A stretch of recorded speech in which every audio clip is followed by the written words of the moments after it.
Bulvinaka, namaskar, hello and welcome to Current Affairs here on my TV. I'm Tukini Cama.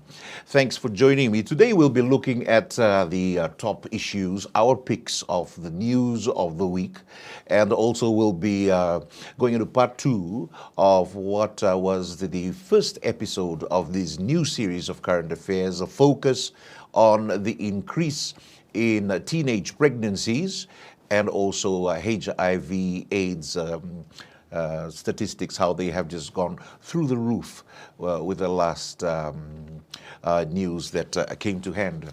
There has been a lot of talk, of course, about the netball. If you have been following World Cup netball, the Fijian Pearls finally got us a win, and it was a well-respected one because they defeated the much touted Zimbabwe team. So congratulations to the Fijian Pearls, winning 52-48 in a very torrid encounter that took place just recently. Unaisi Rauluni, the toast of the match, of course, a team effort, but Unaisi putting in all the points and being named the player of the match.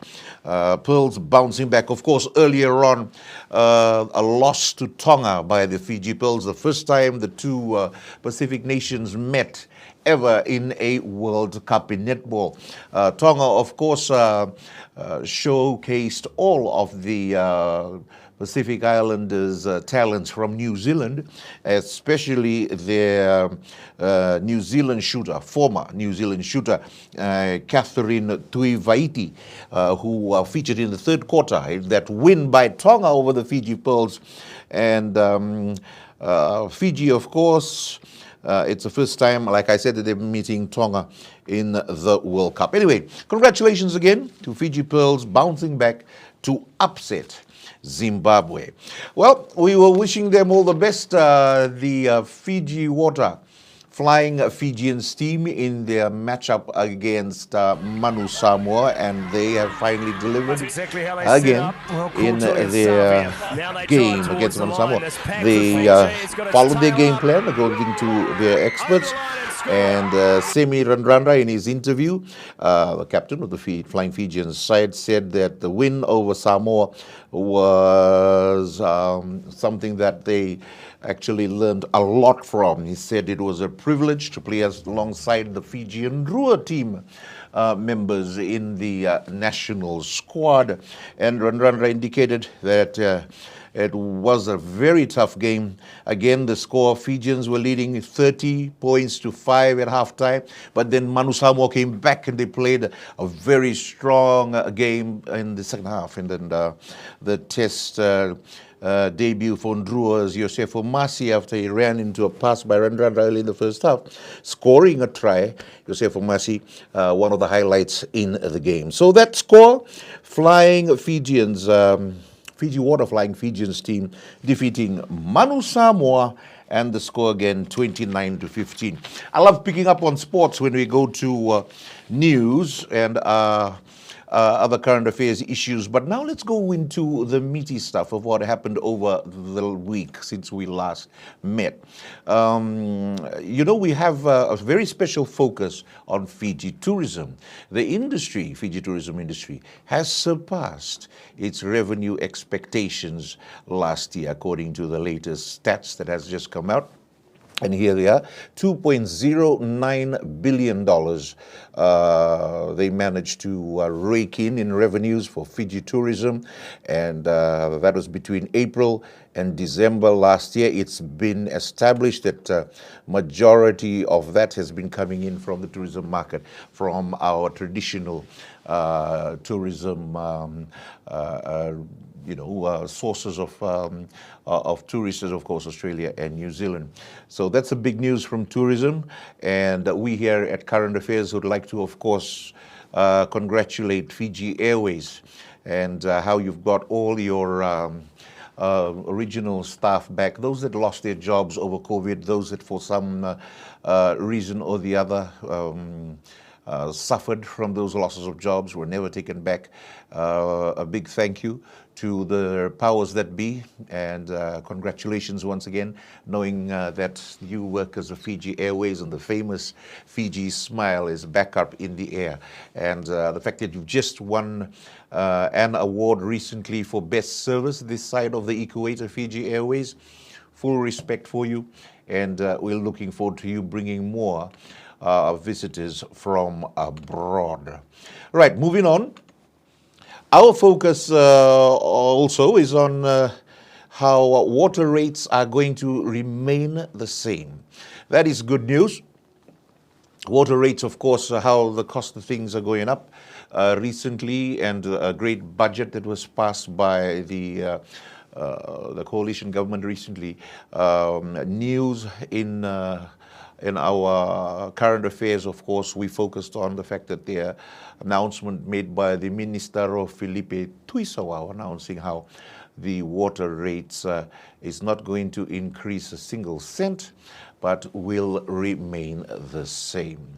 So that's our whip round as far as current affairs news are concerned. Right after this break, we will be coming back to you with our special focus on HIV/AIDS, how the incidence of HIV/AIDS diseases and those who have died from HIV/AIDS in Fiji has just brought in the record amount for our country, and also for the increase in sexually transmitted diseases. This is Current Affairs. I'm Tukini. Stay with us on MyTV. Welcome back to Current Affairs on MyTV. I'm Tukini. As we now look into the recent news of the increase in HIV cases in Fiji. 151 new cases has just been declared, the statistics at this point in time, that is. And of these 151 new cases, it's shown an increase from what was 2020 figures. Of course, the experts have said that in the COVID period of the pandemic, when we were all under curfew and the place was shut down, it had positively impacted, naturally, the HIV cases in this country because, well, people just could not be able to socialize or move around. But now, since 2020, there has been a recorded increase in HIV cases. And that is our focus for today. See, the 151 new cases of the human immunodeficiency virus, or HIV, last year has been the highest number of reported annual HIV infections since it was first reported back in 1989. So this is the highest number for the history of our island nation. And there have been 25 HIV-related deaths, including one pediatric death. These stats were shared at the quarterly HIV board meeting by the Permanent Secretary for Health and Medical Services, and attended by other members from government ministries and development partners, academia, and also civil society organizations. And the HIV board speaker of Parliament, patron, and UNAIDS Goodwill Ambassador Ratu Epeli Nailatikawo. Now, since 1989, there's been a cumulative number of 1,417 cases of HIV reported in Fiji. This has risen to 0.16 to what was earlier 0.14, the prevalence, that is, of HIV in our country. And from the 151 reported HIV infections, 82% were from the ages of 20 to 49 years old. 6% were adolescents, and 6% were less than 10 years of age, reflecting 9 mother-to-child transmissions. So this is all very big, tragic news. And of these infections, more than half of the new infections were recorded from the Central Eastern Division, and 36 was from the Western Division, while 12% of HIV cases were recorded from the north. Now, the new infection shows a shifting trend in the gender profile, with 52% among these HIV positive being men, 47% being female, and 1% being transgender. It also, this summary reflects that most of the diagnoses are in the younger population bracket. So that leads us to our focus on HIV AIDS today. As we had earlier last week talked about the high teenage pregnancy statistics recently recorded over the period of the last 3 years. So the question that we have to ask ourselves is, as a community, as a nation, how is it we are dealing, or not dealing probably, with the issue of premarital sexual activity, of the fact that people are having sex or engaging in sexual activity at a much younger age, and also of the fact that it is still being a taboo subject, not being discussed, especially in traditional circles. So in a short while after this video, we will be bringing you some more important information for us to focus on, mainly teachings by the faiths, in this case the Christian churches, on the importance of your respect for your body. That up in just a moment. Ever asked yourself questions like, who am I? Why am I here? How can I be happy? Why do I have all these longings in my body and soul, and what am I supposed to do with them? What does it mean to be a man? What does it mean to be a woman? What's it mean to be human? In this video, we'll look at how John Paul II's theology of the body provides compelling, eye-opening, life-changing answers to these questions and more. Coming right up.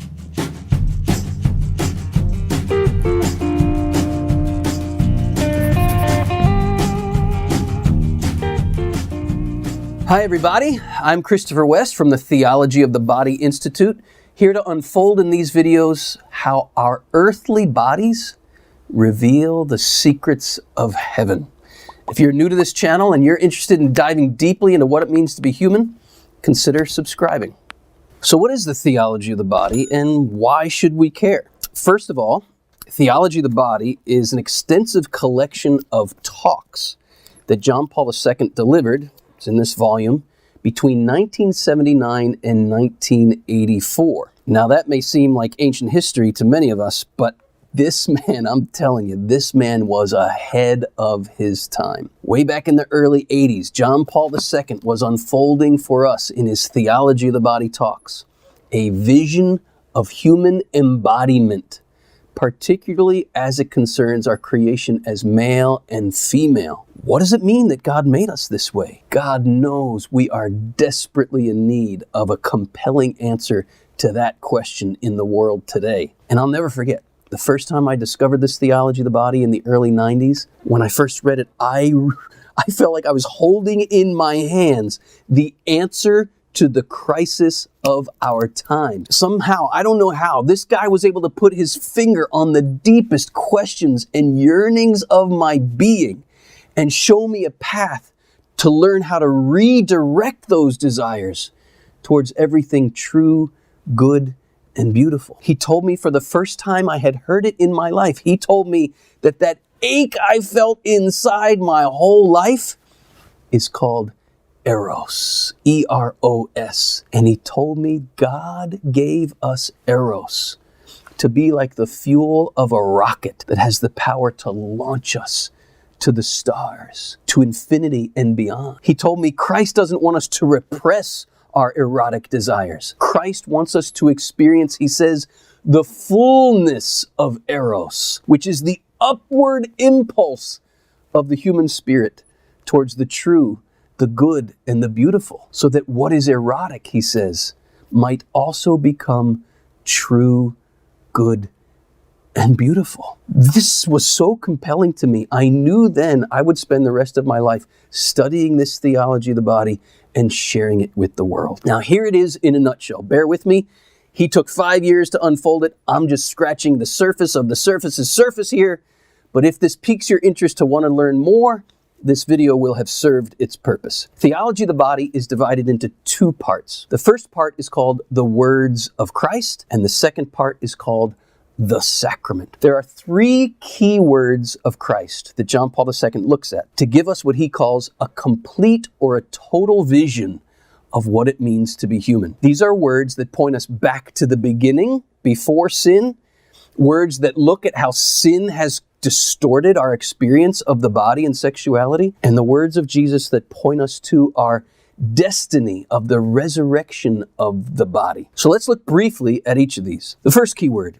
Jesus says to the Pharisees, Moses allowed you to divorce your wives because of the hardness of your heart. And then he says, but from the beginning, it was not so. See, there was this original, beautiful, wonderful plan that God had for making us male and female. This beautiful plan that God had for human sexuality that has somehow gone wrong in our fallen, broken world. Let me give you a visual here. I want you to imagine that this is a painting of man and woman just as God made us to be when we were naked and felt no shame. Nakedness without shame, man and woman naked without shame, John Paul II says, is the key that unlocks the whole biblical story of what it means to be human. Because they discover in their nakedness without shame exactly what I was saying earlier. That erotic desire is meant to be like the fuel of a rocket that launches us to something infinite, to something eternal. Their naked bodies revealed the plan of Holy Communion. Think about it. A man's body does not make sense by itself. A woman's body does not make sense by itself. Seen in light of each other, they discover, and we today, we discover, unless we're blind, we discover that man and woman are destined to enter into a holy communion, a life-giving holy communion. But this holy communion, as we'll learn in a few minutes, is just a little glimmer of a much greater Holy Communion. This Holy Communion is a sign, a sacrament. And precisely because this Holy Communion points to something far greater, a heavenly destiny, the enemy doesn't want us to understand our bodies theologically. So the enemy got in the mix, and that vision of the body got all twisted up and distorted. And here's the classic mistake of religious people, I put that in quotes. Religious people encounter the crumpled up version of the painting and they think it's trash and they throw it away. Christ comes into the world, takes on a body to redeem our bodies. He doesn't want us to throw this away. Christ wants to redeem us. He wants to uncrumple this distorted picture of the human body so that we might rediscover who we really are. In the Sermon on the Mount, now we're at the second keyword of Jesus. Jesus says, if you even look at another person lustfully, in other words, if you look at another person like this as an object to gratify and satisfy your own selfish desires, you've already committed adultery in your heart. What is adultery? The word to adulterate means precisely this, to alter, to twist, to distort the original purpose of something. And what is it if not to adulterate when we treat another human being as an object for our selfish pleasure? This is the pornographic version of the story of our humanity. When we go to porn, we're going to a twisted up, crumpled up distortion of the human story to satisfy a base, lustful desire. Christ wants to shine his merciful, healing light into all of those distortions so we can rediscover who we really are. This is called, according to St. Paul, the redemption of our bodies. And this redemption of our bodies, we can begin living it even here and now, but it is not fulfilled until we reach what Jesus himself calls the resurrection of the body. And here, third key word of Jesus, Jesus says, in the resurrection, we're no longer given in marriage. Why? Why are we no longer given in marriage in the resurrection? Does God just all of a sudden push the delete button on all of this mystery of human sexuality? No, God does not push the delete button. God pushes the complete button. What do I mean? The Bible begins with the marriage of man and woman, with this painting, but the Bible ends with a vision of an eternal union, the marriage between Christ and the church, God and humanity. Now we can understand why Jesus says we're no longer given in this kind of marriage in eternity. Why? Because you no longer need a sign to point you to Disneyland. When you're in Disneyland, right? When you've arrived at your heavenly destiny, you no longer need the sign or the sacrament to point you there. This is what the union of man and woman is in the eternal plan of God. It is a sign, which is to say, it is a sacrament of our eternal destiny. Marriage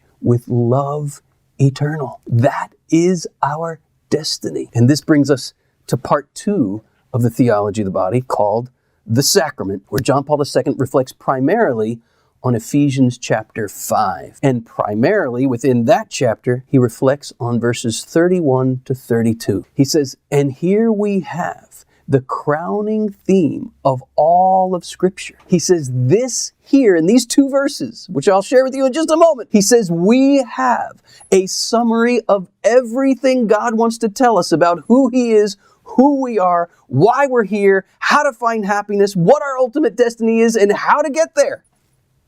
Okay, what does he say? Paul says, quoting right out of the book of Genesis, for this reason, a man will leave his father and mother and be joined to his wife, and the two will become one flesh. And then he says, this is a great mystery, and it refers to Christ and the church. Think about that for a moment. How does that refer to Christ and the church? Christ left his Father in heaven. Christ left the home of his mother on earth to give up his body for his bride, so that we, the bride of Christ, might become one flesh with him. Where do we become one flesh with Christ? It's called Holy Communion, the Eucharist. You see, this Holy Communion, that original beautiful plan of God for making us male and female, this is only the glimmer. This is only the foreshadowing.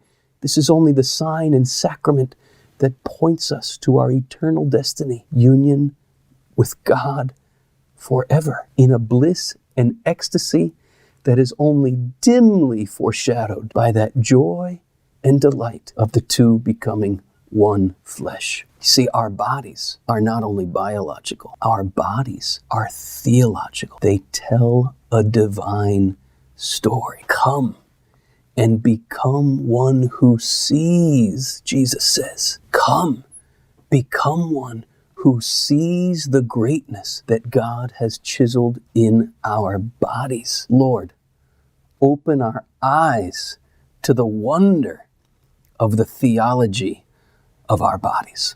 Hey, if you've enjoyed this video, please let us know by liking it and sharing your comments, and let someone else know by sharing it.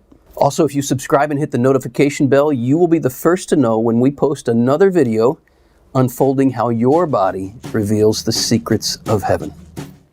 You were watching there a special video on theology of the body here on Current Affairs, as we focus on the importance and the sanctity and how vital it is that we respect our bodies. Let's look into the issue of these 129 lectures, the theology of the body, that you just witnessed a while ago. Those are a series of lectures given by Saint Pope John Paul II when he usually has his Wednesday audiences at the St. Peter's Square. And those audiences and those lectures were collated together from 1979 to 1984. It is an analysis of human sexuality by Pope John Paul II. Now, the complete addresses were later compiled and expanded upon in many of Pope John Paul's encyclicals and letters and his exhortations. Theology of the body is what it's called, and it intends to establish a a proper explanation in which the human body reveals God. And I think it is important for us, especially as we're talking about it in our social circles, especially in our families, in our churches, as we discuss with the illumination of the many writings of the sacredness of the body. He examines man and woman before the fall, after the fall, and at the resurrection of the dead. He contemplates the sexual complementarity of men and women.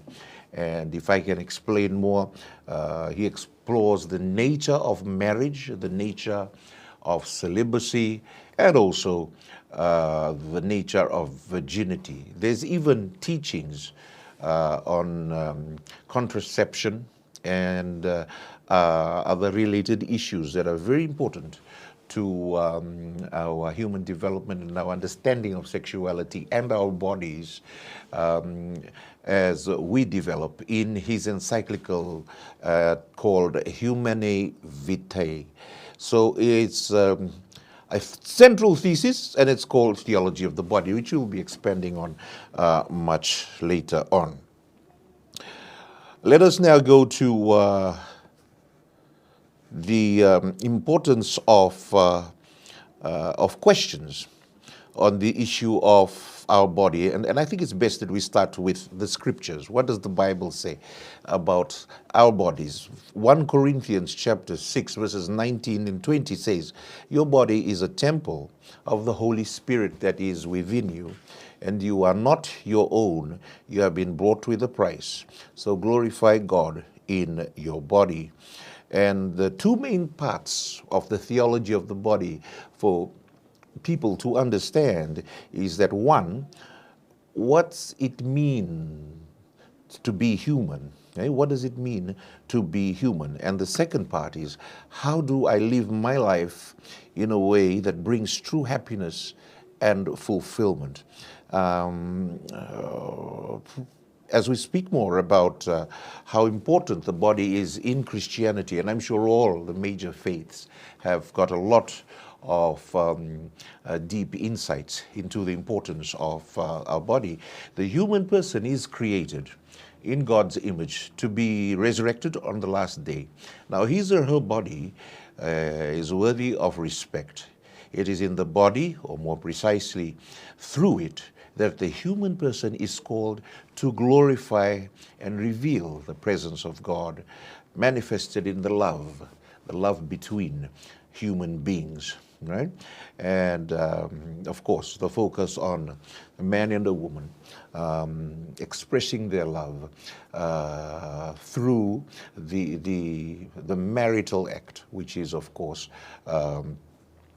they are coming together and they are giving of themselves, giving of their bodies to each other through the act of love is, of course, basically it is the license of marriage. So that is pretty clear when the physical body is also controlled. Paul says, in the gospel, in the scriptures, he writes that when the physical body is controlled and kept pure, all aspects of the body, both material and immaterial, can then honor God. You know, there's a lot of pressure in the newspapers.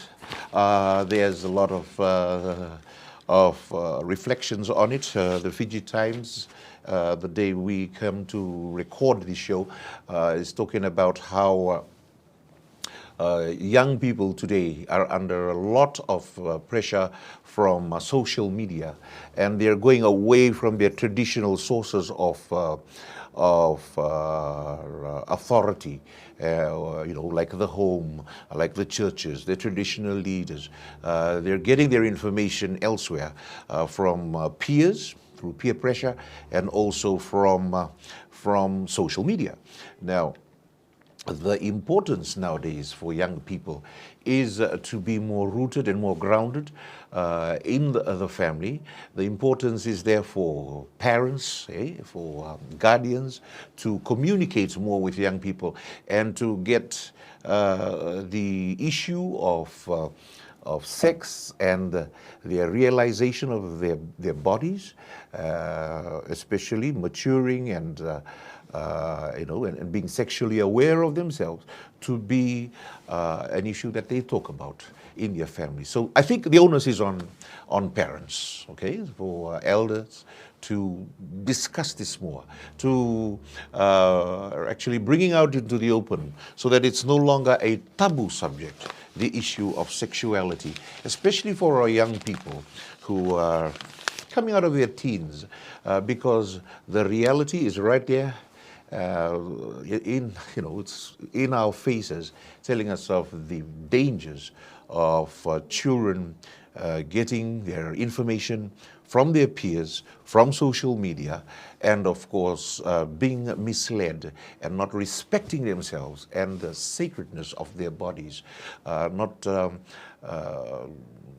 understanding how this gift of God, our Creator, through our bodies needs to be respected one, needs to be looked after, and that love is a sacred gift of giving of a person to each other rather than the commodification of sex and women and of course the misuse of our bodies as now being witnessed in the news of today. So I guess having said all that, here on Current Affairs, our focus is because of the increase in HIV/AIDS statistics. We've seen a bump from up in 2020, and we've also seen a big increase also in teenage pregnancies. This is an issue worthy of more discussion in the right circles, in the families, in the churches, in our communities, in order to sensitize our youths to be more responsible, and of course in order to quell the rising teenage pregnancies and also HIV/AIDS and other related sexual diseases. I'm Tukini. This has been Current Affairs on my TV. Till next week, thank you for joining us. Good evening.